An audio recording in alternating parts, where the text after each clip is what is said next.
కోకిల అలానే కాకి ఈ రెండూ చాలా వరకు సమానం. కనపట్టంలో ఒకేలాగా, వాటి రూపం ఒకటేలాగా ఉంటుంది. చాలా వరకు వాటి రంగు కూడా ఒక్క రకంగానే ఉంటుంది. అంతేకాదు, మీరు అప్పుడప్పుడు చూసుంటారు కోకిల కాకి గూటిలో ఉంటూ ఉంటుంది. దూరం నుంచి ఈ రెండు పక్షులని చూసినట్లయితే వాటి మధ్య తేడా గమనించడం చాలా కఠినమైన విషయం అవుతుంది. వీటి తేడా ఎప్పుడు అర్థం చేసుకోగలరు అంటే వర్షాకాలం వచ్చినప్పుడు, అవి వాటి స్వరాలను విప్పినప్పుడు. ఒకవైపు కాకిది కరకస్యపు ధ్వని, మనసుకు విసుగు కలిగిస్తుంది. మరొక వైపు కోకిల యొక్క మధురధ్వని మనసులోని ఆందోళనని తొలగిస్తుంది. మీరు చూశారుగా, రెండు పక్షులు ఒకేలా ఉంటాయి, కానీ తేడా వచ్చింది కేవలం స్వరం. ఎంత తేడా వచ్చింది అంటే అర్థం చేసుకున్నారని ఆశిస్తున్నాను. స్వరం యొక్క ఈ గుణం ఎంతో అత్యంత ముఖ్యమైనది.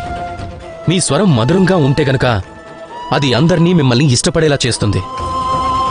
మీ స్వరం నుంచి చెడు మాటలు వస్తే గనుక అప్పుడు ఎవ్వరినైనా సరే ఎంతో సరళంగా మీకు శత్రువులుగా మార్చేస్తుంది. స్వరం మీదే, ఇక ఎంపిక కూడా మీదే. రాధాకృష్ణ.